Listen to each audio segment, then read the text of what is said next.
15 of the best doctors in the city were standing over a billionaire's mother while she shook and turned blue, and the only person in that entire mansion who knew what was killing her was a broke delivery kid with a rusty bike. That kid was me. And if I had listened to that little voice in my head saying, "Mind your own business," she'd be dead, and my whole life would have gone a very different way. So let me tell you how a boy from a cold little apartment in Frostdale ended up in that bedroom with everybody staring at him like he was crazy, and how that moment flipped everything I thought I knew about money power and who gets to be called smart. I grew up in a place most people with money only drive past on their way to somewhere else. Frostdale. The kind of neighborhood where the heat cuts out in January, and the landlord suddenly stops answering his phone, where police sirens are just part of the soundtrack, and you learn early that nobody is coming to save you. Our apartment was too small and too cold, but it was home. Because my grandmother Marin Hale made it feel like home, and my little sister Destiny filled it with noise and questions, and homework spread all over the table. My mother died of cancer when I was 12. My father left long before that, so it was just us three holding life together with a social security check, my part-time jobs, and a lot of faith. Every morning at 5 a.m., before the sun even thought about showing up, my grandma would start her kettle, lay out her little jars of herbs on the cracked counter, and call, "Come sit with me, baby." I'd sit at the wobbly kitchen table while she brewed chamomile for calm mint, for energy ginger, for strength, the steam fogging up the one little window we had. That was my first classroom. She'd show me leaves and roots, tell me which plants cooled a fever, which ones eased pain, which ones you never touched. Unless you wanted trouble, she'd say, the body has rivers of blood and streams of lymph, and if you learn where they run, you can help them move better. I asked her once, "Where did you learn all this?" And she rubbed lavender between her palms and said, "From my grandmother, and she learned from hers back when our people didn't have doctors, when nobody cared if we lived or died, so we took care of our own." I remember asking, "So what's better, your way or the doctor's?" And she laughed, really laughed, and said, "Neither is better. They just don't talk to each other anymore. Doctors think herbs are superstition. Folks like me think doctors don't listen. But both kinds of knowledge matter. Baby together. They're strong." Out of everything she ever taught me, there was one rule she repeated so much it got carved into my bones. If you can help, you help. Doesn't matter who they are. Doesn't matter if they'd ever do the same for you. If you know something that can ease somebody's suffering, and you walk away, you're responsible for what happens. At 12, that sounded dramatic. At 19, outside a mansion hearing a woman scream, it was the only reason I moved. Back then, my life was simple.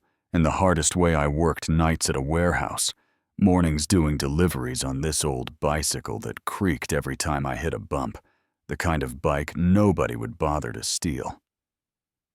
My first stop that freezing December morning was a place we used to joke about in Frostdale, the Langford Estate, up on Winter Hill.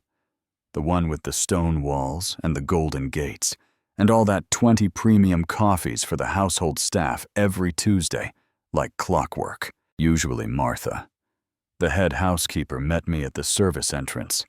Older white lady with kind eyes. Always asked about my grandma. Always slipped me a $5 tip and said, "Your grandmother is a treasure, Marcus." That morning I got to the back door, knocked, waited, stamped my feet in the cold, and nobody came. 5 minutes 10. I texted the number on the order. No answer. I looked at the time, thought about my next deliveries, thought about the supervisor who already told me I was on thin ice. And I decided I'd just leave the carrier of coffee by the door, snap a picture as proof, and move on. Then I heard it. A scream. Not a little yelp. Not somebody yelling at a dog. A raw, tearing scream from somewhere deep inside that mansion. The kind of sound that makes your whole body go still. I froze with one hand on the handlebar, and my brain kicked in with the usual survival script. This is not your problem. Rich people got doctors and security and lawyers. If you go sticking your nose in their business, best case, you get yelled at. Worst case, you get arrested.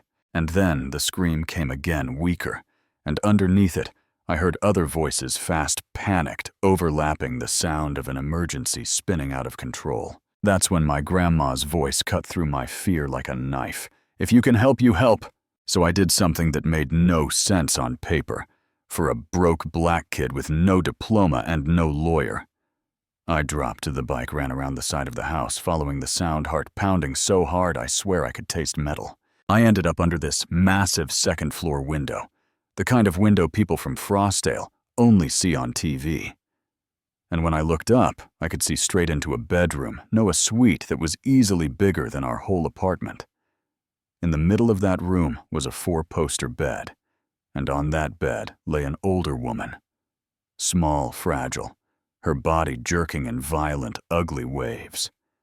Around her were at least a dozen people in white coats shouting orders, pushing meds, adjusting machines that beeped and flashed, and all of them, every single one, looked scared. There was one tall woman with short gray hair, clearly in charge. She was barking out dosages, calling for drugs. I'd only ever seen on TV shows, and over by the window stood a man I recognized from the news, from magazines, from stories about self-made billionaires. Richard Langford, except he didn't look powerful or polished in that moment. He just looked like a son who was about to lose his mother. I'd seen seizures before in Frostdale, when you grow up in a place like that. You see everything.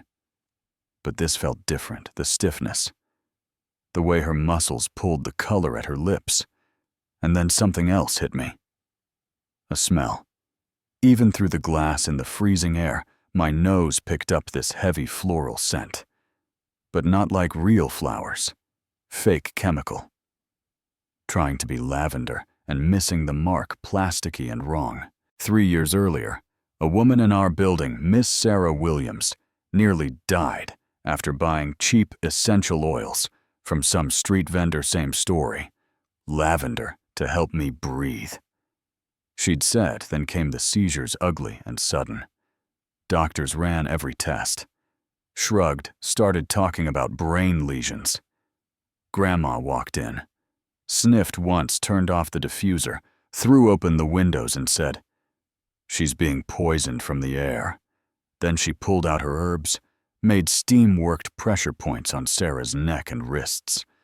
And I watched that woman come back to herself over hours, while the doctors stared like they'd seen a magic trick, standing under that mansion window, watching those expensive doctors throw every drug at a problem they clearly didn't understand, breathing that same fake flower smell. My stomach dropped. I knew what I was looking at. I knew. And in that knowledge was terror, because once you know, you don't get to pretend you don't. I stood there for maybe 20 seconds. That felt like 20 minutes arguing with myself. If you go in there, they'll laugh at you, throw you out, maybe arrest you if you say nothing. And she dies. You'll have to live with that. Then her body jerked again harder, her lips going bluer, and my body made the decision my brain was too scared to make. I ran for the front door. The security guard at that entrance looked like a refrigerator, with arms big guy. Dark suit name tag said. Turner expression said, "I've seen every scam, and I'm already tired of yours." He opened the door just enough to look down at me. "Delivery entrance is around back, kid," he said. "I know, sir," I said, breathless. "But there's a woman upstairs having a seizure. I saw her through the window, and I think I know what's wrong." He didn't even blink. "The family has doctors, move along." I yanked my old canvas bag off my shoulder. My hands were shaking so bad, I almost dropped it. My grandmother is a healer. She treated someone with seizures like that from fake oils. I can smell something in the air here. It's wrong. It's chemical, if they don't get her away from it. I trailed off, because his hand was already moving toward his radio. Kid, I'm going to ask you one more time to leave, and then I'm calling the police. Something in me snapped. My voice came out louder than I intended. That woman is dying. I'm not trying to scam anybody. I don't want money. Just let me talk to whoever's in charge if I'm wrong. Fine. Call the cops. I'll go, but if I'm right, and you don't let me try. I didn't finish. I didn't have to. The sentence hung there. Right then, the front door burst open, and another guard ran out pale and sweating. Turner, they need everyone upstairs. Mrs. Langford's having another seizure. Wells says it's bad. They're saying she might not make it this time. You could see it in Turner's face, that crack in his certainty, that split second where the script he'd been trained to follow didn't quite fit anymore. He looked at me at my bag back at the other guard. What's your name? He asked. Marcus, I said, trying not to stutter. Marcus Hale. Before he could say anything else, a voice from the top of the grand staircase cut through the air. What's going on here? Deep controlled, but with this shaking edge underneath. There he was in the flesh. Richard Langford, a tall, expensive suit. But he looked wrecked, like he hadn't slept in days, like somebody had reached inside his chest and squeezed. He came down a few steps, eyes moving from Turner to me. Sir, Turner said, straightening. This boy says he knows what's wrong with Mrs. Langford. Richard's gaze locked on mine, sharp and tired at the same time. You said you know what's wrong with my mother? He asked. I think so, sir, I said, voice wobbling. I was making a delivery. I saw her through the window having a seizure. I've seen someone have seizures like that before my grandmother treated her. I think it's something in the air, something she's breathing. I can smell it out here. You're a delivery boy, he said slowly, like he needed to hear the words to believe them. And you think you know what 15 board-certified physicians don't? Yes, sir, I said, because what else was there to say? I might be wrong, but if I'm right, he hesitated. And I swear you could feel that moment like a physical thing in the room. The weight of all his money, and all those diplomas upstairs on one side, and pure human desperation on the other. Then he turned to the guards, jaw tight. Let him in, he said. Pattern interrupt. That's the sentence that flipped my whole life. Walking through that front door felt like walking into a movie I had no business being in. Marble floors, huge paintings, crystal lights, staff pressed against walls, whispering. I followed Richard up this sweeping staircase, my heart pounding so loud I couldn't even hear my own footsteps, my brain screaming. They're going to throw you out. They're going to call you crazy. You're going to lose your job, maybe your freedom. And underneath that, quiet but steady, my grandma's voice. If you can help, you help. We reached the double doors at the end of the hall. 2 more guards standing there, looking tense, and Richard didn't even slow down. He pushed the doors open himself. The room was pure chaos, machines beeping wires everywhere, a cluster of white coats around the bed. The older woman in the middle of it all jerking and gasping, her face twisted with pain. Everyone stop for a second, Richard snapped, and some of them actually did just out of habit. The gray-haired doctor in charge name tag, saying, Dr. Clara Wells, M.D., turned toward him, eyes red, voice tight. Sir, we cannot stop now. We're trying to stabilize her. I need... This young man says he might know what's causing the seizures. Richard cut in. You've tried everything. Nothing is working. Let him speak. Dr. Wells looked at me, and I saw it, that mix of exhaustion, skepticism, and the tiniest thread of hope. Who are you? She asked. Marcus Hale, ma'am, I said. I was delivering coffee when I saw Mrs. Langford through the window. I think I might know what's wrong. One of the other doctor's guy with perfect hair and an ego you could feel from across the room. Laughed under his breath. "We're throwing everything modern medicine has at this, and a delivery boy thinks he's cracked the case." I felt my face burn, but I pushed through it. 3 years ago, a woman in my building had seizures like this. My grandmother treated her. "There's a smell in here. It's chemical floral, like fake lavender." I pointed to the corner where one of those fancy diffusers was sending up a thin mist. "It's coming from that. My grandma says real plants smell sharp and clean. This smells plasticky wrong." Dr. Wells walked over, picked up the little bottle of oil, took a careful sniff, and her expression changed. In an instant, tired lines tightening. "How long has this been running?" she asked, turning to Richard. 3 months, he said hoarsely. "I gave it to her for her birthday. The company said it would help her sleep."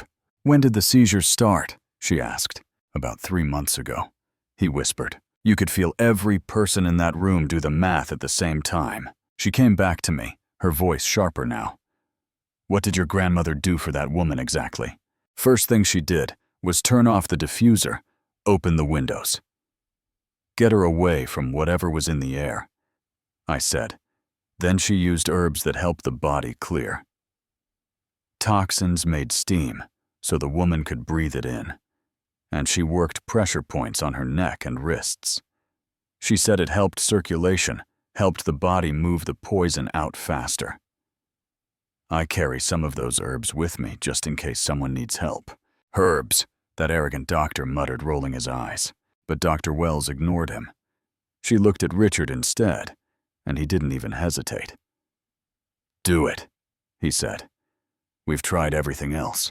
So there I was, standing in this bedroom that probably cost more than our whole building, asking a nurse for hot water and a clean towel, pouring crushed leaves into a bowl, hands shaking so hard I had to steady them on the table. The sharp, clean smell rose up, and for a second, I could almost feel my grandma's hand on my shoulder. I set the bowl near the head of the bed, made a little tent with the towel to direct the steam toward Mrs. Langford's face.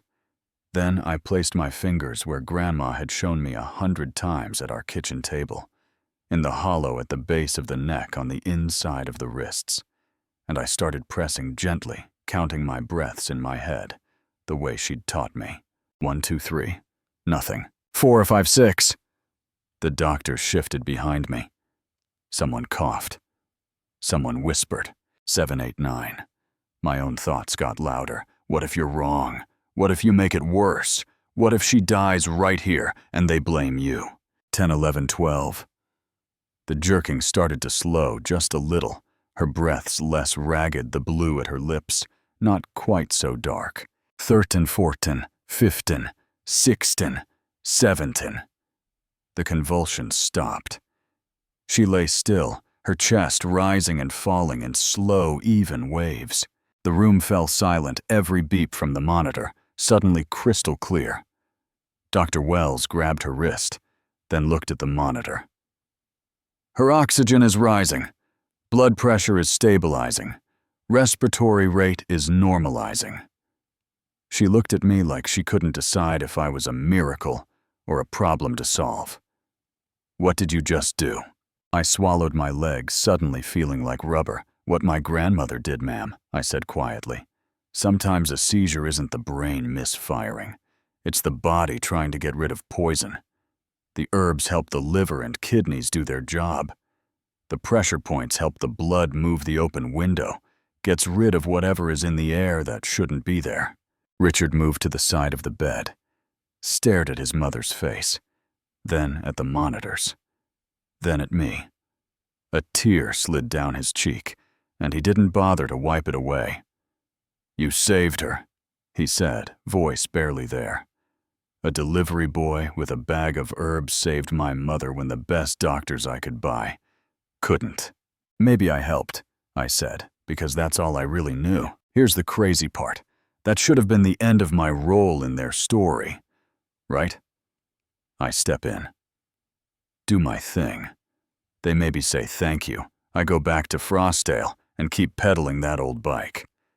But life doesn't always stick to the script. I stayed for hours, while Dr. Wells ordered tests on the oil toxicology panels on Mrs. Langford, while the doctors went from offended to curious, asking where my grandma had learned all this, what else she knew. Somewhere in all that, Martha slipped in eyes red, but face lit up when she saw me. "If I may, Mr. Langford," she said softly. "Marcus helped me too last month. My arthritis was so bad I could barely work. He gave me some kind of herbal wrap his grandmother made. It helped more than anything my doctor prescribed, and he wouldn't take a penny. Said healing shouldn't cost money." That night back in our kitchen, Grandma just shook her head when I told her what happened. "All that money and nobody opened a window," she said, then she looked at me for a long second. "I told you baby knowledge doesn't care about bank accounts." The next day, I was back at the mansion, but not with coffee this time. They invited me to Richard's study, a room that smelled like leather and old books and stress. He stood near the window, still looking worn, but a little less broken.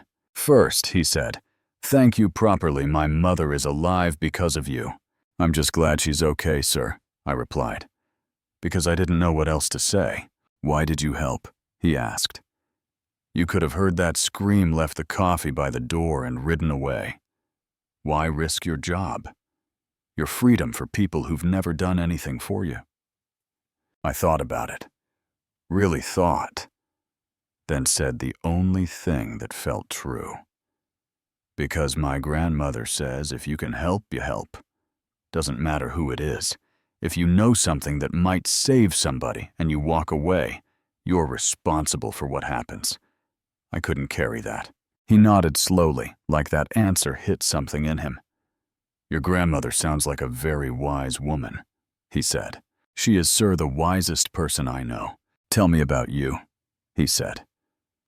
"Where you're from. What you do when you're not saving my mother." So I told him about Frostdale, about the tiny apartment with the herbs on the windowsill, about my mom dying when I was 12, my dad leaving about dropping out of high school at 17 to work full-time, the warehouse at night, deliveries in the morning, Destiny's school supplies that always cost more than we had. He listened. Really listened. Then he asked me something I never expected to hear from a man in his position. If money weren't an issue, if you had all the options in the world, what would you do with your life? I almost laughed. "Honestly, sir, I'd study medicine, not just hospital medicine. Both kinds. I'd want to prove my grandmother's knowledge can work with modern science, so people like her get respect instead of side-eye. But that's just a dream. I don't have a diploma or money for college. It's not realistic." He studied me for a moment, then said, "What if it didn't have to stay a dream? What if I helped make it real? Stick around because what happened next will blow your mind." That evening, Grandma and I were invited to dinner at the Langford estate, the fancy dining room this time, not the service entrance. You should have seen my grandmother in her best dress hair, done just so, walking into that room like she'd been invited to tables like that her whole life. Mrs. Eleanor Langford sat at the head of the table in a wheelchair, pale but alert, watching everything with these sharp eyes. Dr. Wells was there too. They talked with Grandma about her life in rural Georgia, learning healing from her own grandmother, getting fired once from a housekeeping job in the South because the lady of the house caught her treating the other staff with herbs, accused her of practicing medicine without a license. Grandma said it like a joke, but there was a sting under it. Then Richard laid out his idea. He wanted to fund my entire education: GED, community college, university, medical school. Whatever it took to turn that night in his mother's bedroom from an accident into a foundation. He called it an investment, not charity. Said the world needed doctors who could bridge the gap I stood in. Before I could say anything, Grandma stepped in, because of course she did. "Why?" she asked. looking him right in the eye. And I don't mean the part about gratitude. Every rich man has a story about being grateful. Want to know why, really? Because a lot of rich folks like to help poor folks. Like it's a hobby, then they get bored and move on. I need to know you're not just trying to feel good about yourself. He looked down at his hands, then back up and said quietly, because 3 days ago I learned that I could have more money than I could spend in 10 lifetimes and still not be able to save the one person who has always been there for me, and a boy with nothing but his grandmother's teachings. Could it showed me how small my world actually was? And I don't want to just say thank you and move on. I want to make sure whatever made that possible doesn't die in a kitchen in Frostdale. When your time comes, I want to put it in rooms where people like me have to look at it. Grandma held his gaze for a long time, then nodded once. All right, she said. Then here are my conditions. She laid them out clean. First, I would work for everything he could pay for school, but I would keep working jobs. Stay grounded, no free-ride lifestyle. Second, there would be legal paperwork, a trust that guaranteed my education, even if something happened to him or his money. He surprised her by saying his lawyers had already prepared it. Third, I would owe him nothing but my best effort. He wasn't buying me, and when school was over, my choices were mine. Fourth, if at any point it started to feel like I was being owned or controlled, I could walk away with no strings. He agreed to every single one. Then she turned to me and said, "What does your heart say, baby?" And that was the moment I had to answer honestly, not as a scared kid from Frostdale, but as a man making a choice. My heart says this is a miracle, the kind of chance people like me don't get, and I'd be a fool not to take it. But I'm scared. What if I'm not smart enough? What if I fail? What if I waste all this and prove everybody right who thinks a delivery boy doesn't belong in those rooms? Dr. Wells leaned forward and said, "You've already proven more courage and insight than half the doctors I've met. Intelligence isn't the problem, access is. You can learn the science, but nobody can teach what your grandmother gave you if it's not already there." Grandma listened, then smiled at me, lines deepening around her eyes. "Then take it and make me proud." So I said, "Yeah." Now let me be real with you. Getting a billionaire to pay for your education doesn't magic away years of underfunded schools and empty fridges. I still had gaps the size of canyons in my knowledge. 3 afternoons a week, I sat in Dr. Wells's office going over high school math, science, English, while still working warehouse shifts at night, still making sure Destiny got to school with food in her bag. There were nights I fell asleep on my textbooks, woke up with drool on practice tests. One night in particular, 2 in the morning, algebra spread out in front of me like a language I'd never seen. I muttered, "I can't do this," and dropped my head on the table.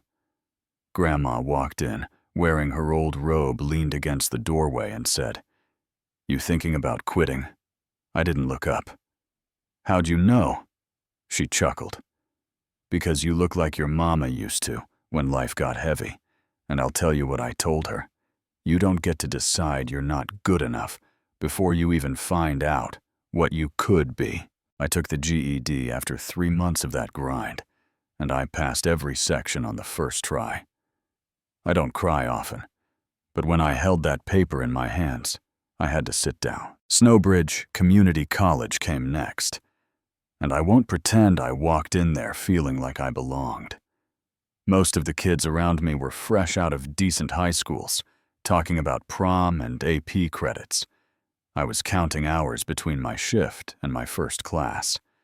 I failed my first quiz, got a C on my first essay, scraped by on algebra. Every red mark felt like a voice saying, "You shouldn't be here." Then I took Dr. Patricia Hayes's ethnobotany seminar, and for the first time something in class felt like home. She was talking about how different cultures used plants for healing. Students were rattling off scientific names, and she asked, "Does anyone know how feverfew has been used traditionally?" Some kid gave a textbook answer about migraines and chemical compounds, and I raised my hand just a little. "My grandmother uses it for headaches," I said, "but it has to be fresh. She has people take it every day with food. It doesn't work like aspirin. It builds up slowly." The room went quiet. Dr. Hayes smiled and said, "Exactly, clinical studies back that up. That's empirical knowledge, observed and refined over decades. That's data, people." She started asking me more questions. What did my grandmother use for hypertension, for joint pain, for anxiety? I told her, and she looked at me like I had been sitting on a library this whole time. She pushed me to start writing it all down. So at night after work and classes, I'd sit at that same kitchen table with a cheap recorder, asking Grandma, "What do you give someone whose blood pressure is high? How do you decide if they're strong enough for this herb? Which ones do you never mix?" She'd answer patiently, telling stories. I took those stories, cross-referenced them with whatever studies I could find, and slowly built a paper. When Dr. Hayes told me it was good enough to publish, I thought she was being nice. When it actually appeared in a real medical journal with my name on it, and primary source Marin Hale right under it, I watched my grandmother trace her name with her finger and whisper, "I only made it to 6th grade." She wasn't the type to show off, but there were tears in her eyes. If it were your grandmother, would you feel proud or angry at how long the world had ignored her? I transferred to Snowbridge State University for my bachelor's pre-med track, and that's where class lines got sharp. You had kids who grew up in big houses whose parents were doctors or lawyers, who treated college like a family tradition. And then you had me still working nights, still sending money home, still catching up. Some of them were cool, some of them, not so much. One guy, Brandon, stopped me outside a lecture hall and said, "You're that delivery boy, right? Langford's project must be nice, being famous for one lucky day." I just said, "My name's Marcus," and walked away. But when you hear that stuff enough, it sticks. I kept grinding. Hours in the library, hours at work, hours on the phone with Destiny, helping her with homework. My grades climbed. I published more research with Dr. Hayes, presented at small conferences. By senior year, even guys like Brandon had to admit I wasn't just some charity case. I got my acceptance letter to Snowbridge University School of Medicine, with a full academic scholarship funded partly by my grades, partly by the trust Richard had set up. And that's when life decided to hit me where it hurt most. One night, studying organic chemistry in the library, my phone buzzed with Destiny's name. When I answered, her voice came out broken. "Marcus, you need to come home. It's Grandma. She fell. We're at Snowbridge General. She's not waking up." I drove like a man possessed. At the hospital, Destiny was curled up in a plastic chair, shaking. She told me Grandma had been stirring a pot of stew. Said she felt dizzy, then collapsed. Dr. Kim explained gently, "Your grandmother has had a massive stroke. The damage is extensive. The next 72 hours will be critical." He said phrases like left hemisphere and global aphasia, but what I heard was, "She may never speak to you again." I went into the ICU, saw her hooked up to machines tubes in her arms, her chest rising and falling because the ventilator told it to. I took her hand, so small and light now, and said, "It's me, Grandma. It's Marcus. I'm here. You're going to be okay. Okay, we still have work to do." She didn't move. On the news in the background in the waiting room, some commentator was talking about a family fighting over whether to keep their mother on life support for 6 months. And I remembered something Grandma had said when we'd watched something like that years ago. "If that ever happens to me, you let me go. You hear, don't keep me trapped in machines because you're not ready to say goodbye when my body's done. Let it be done. At the time, I'd rolled my eyes and said, "Don't talk like that." She'd said, "I'm serious. Marcus, promise me." And I had. 3 days later, no improvement. No response. Dr. Kim pulled me aside. "At this point, we're talking about long-term life support, or letting her go peacefully."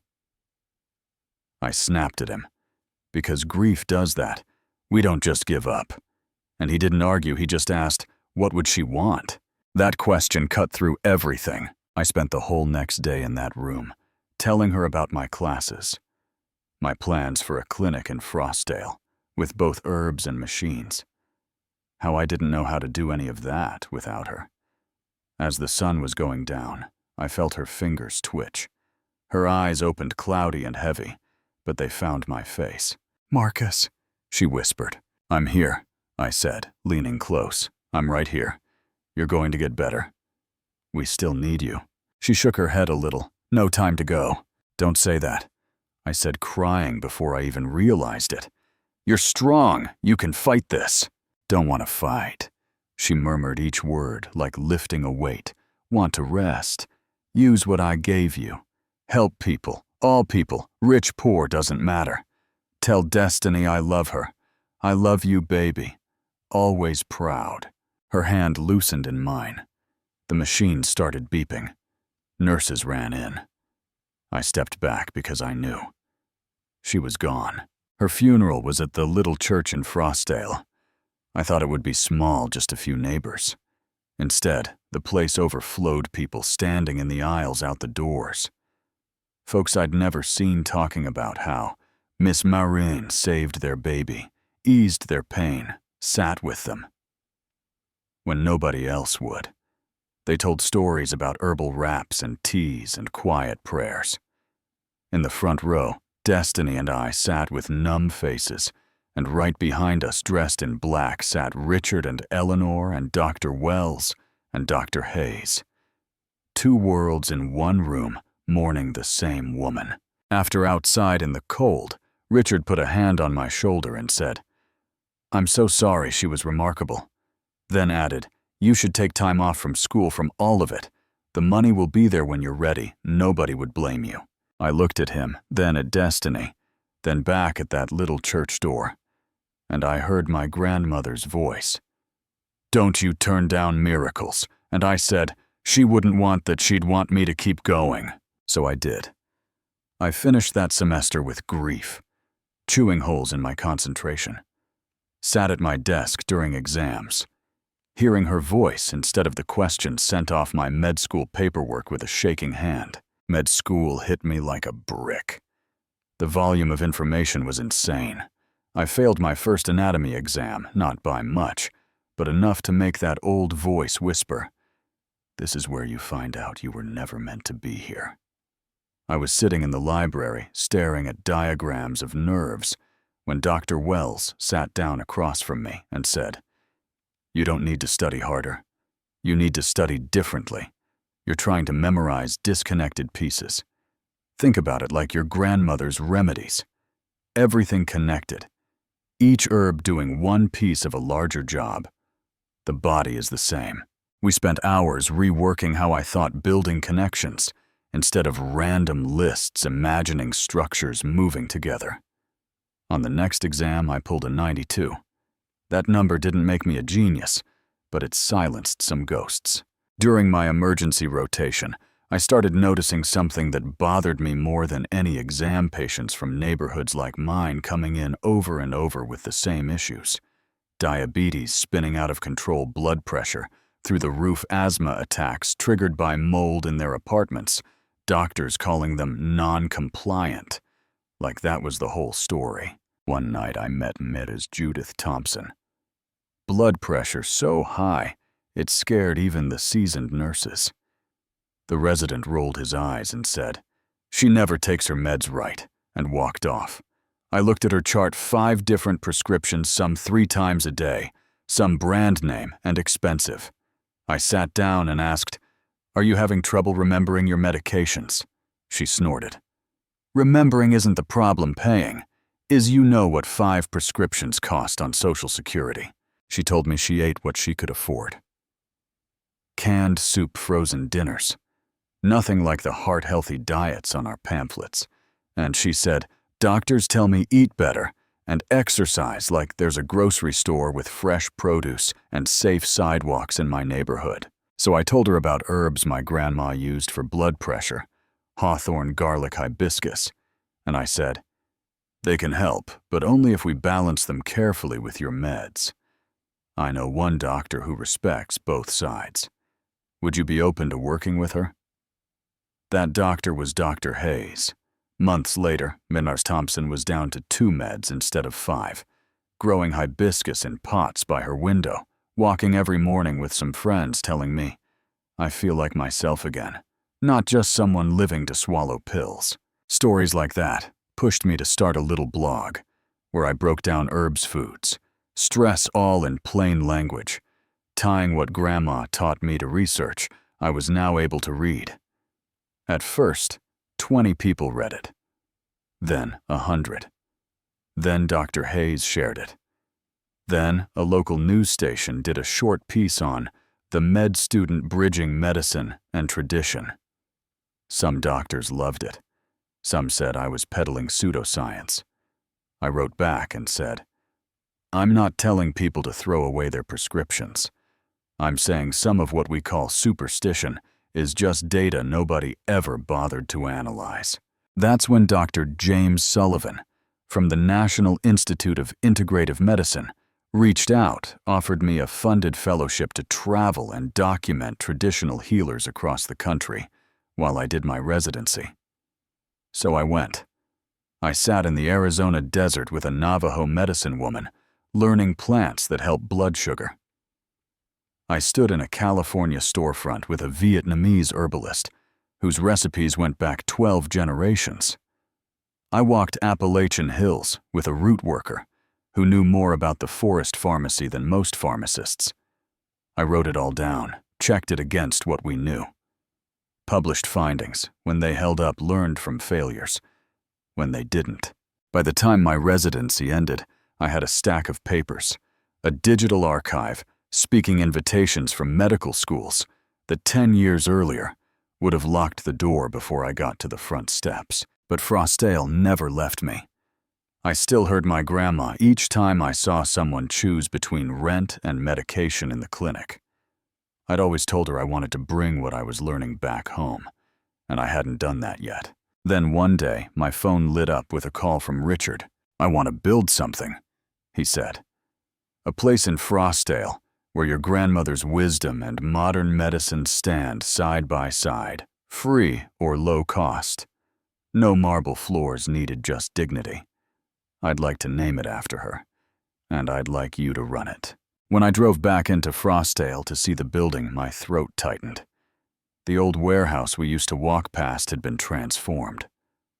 Big windows, warm paint, a lobby filled with plants and sunlight. In back, raised beds held every herb Grandma kept on our windowsill. Inside, exam rooms with modern equipment sat right next to a dispensary with both pharmaceuticals and carefully measured herbal tinctures, a teaching kitchen, a community room for support groups. On the sign outside it said, Marin Hale Community Health Center, healing with wisdom and dignity. On opening day, the line went around the block.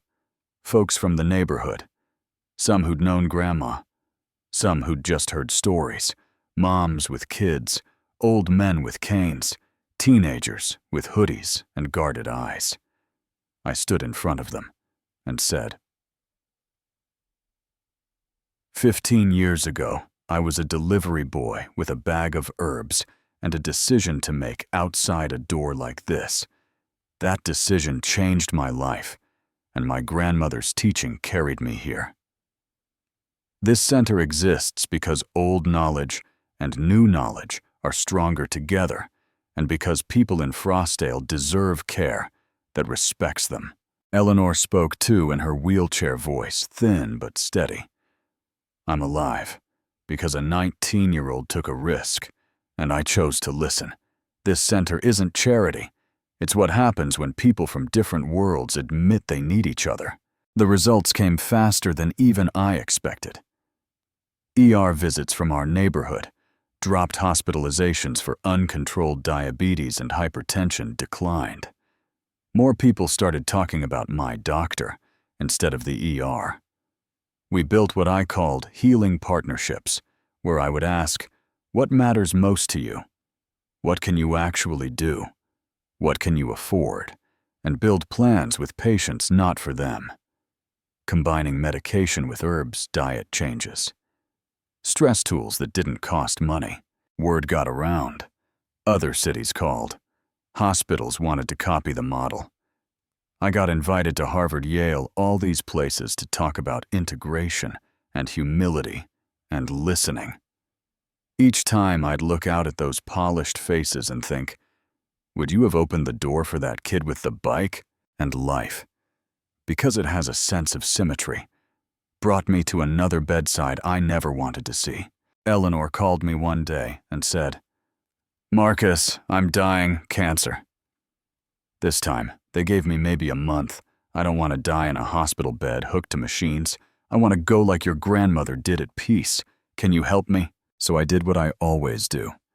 Balanced the pain meds with herbs for nausea and sleep. Taught her caregivers pressure points for comfort, sat with her as she told me about the choices she regretted and the ones she didn't. One afternoon she said, "You know money couldn't save me 15 years ago, but humility." Did I wish more people understood that? She died at home with Richard holding one hand and me holding the other, as peacefully as Grandma had. At her funeral, a cathedral full of business leaders and Frostdale residents, doctors and healers, cried together. Richard asked me to speak, and I told them. If she had looked at me that day and seen only a delivery uniform, she'd have died. Instead, she saw someone who might know something she didn't, and that moment of listening changed both our lives.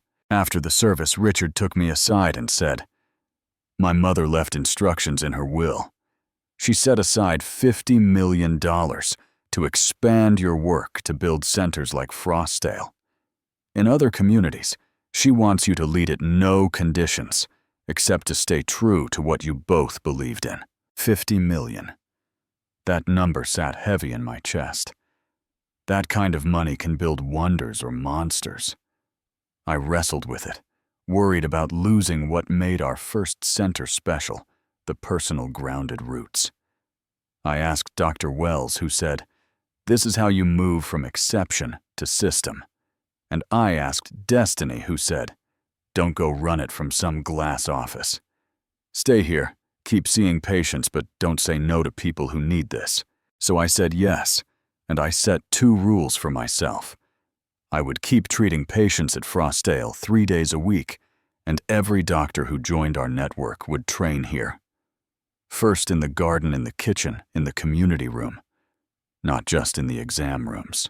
Within a few years, there were Marin Hale centers in South Chicago, Detroit, rural Appalachia, the South Bronx, and more, each one staffed by doctors and nurses who knew how to read a lab result and also listen when a patient said, "My grandmother told me." We tracked outcomes, wrote papers, showed that you could lower costs and raise life expectancy by treating people like partners on problems. I still start my mornings in the herb garden at Frostdale, when I can dirt under my nails, remembering a little kitchen windowsill and a woman who never got to see her name on all those buildings, but whose fingerprints are on every life they touch. Every now and then something happens that reminds me just how big the circle has become. Like the day 13-year-old Maya Williams showed up to the clinic with a potted peppermint plant and a notebook full of scribbles.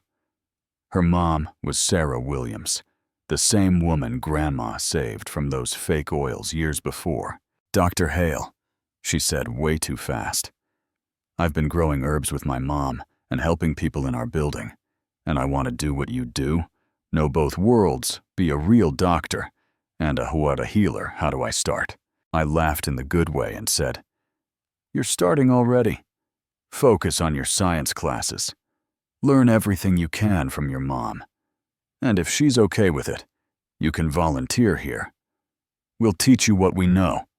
But remember, your knowledge matters as much as anyone's. In a white coat, okay? She nodded like I'd just handed her a map. Fast forward a couple decades, and I'm walking into a big conference hall, leaning a little on a cane now.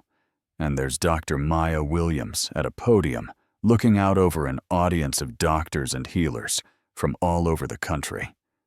On the screen behind her is a picture of someone I almost don't recognize. Me at 19 in that old delivery jacket, standing outside the Langford estate looking terrified. 25 years ago, she says. A young delivery driver named Marcus Hale decided to knock on a door. He had no business knocking on that. One act changed his life, saved a woman's life, and started a movement that now touches millions. She clicks through slides of our centers, our data, our patients. Then up comes a photo of my grandmother at our kitchen table. Herbs all around her smiling at the camera, like she knew this was coming. Marin Hale never went to medical school, Maya says. Never had fancy titles, but her knowledge saved lives, and her belief that healing belongs to everyone changed medicine more than most of us with degrees ever will. I sit there in the audience listening to this woman, who used to sit on our clinic floor with potting soil on her jeans, speaking to thousands. And I think about a single morning, a single scream, a single decision outside a mansion door. So here's where I turn it back to you. How many grandmothers like mine are out there right now holding decades of knowledge the system calls folklore because it didn't come with a diploma?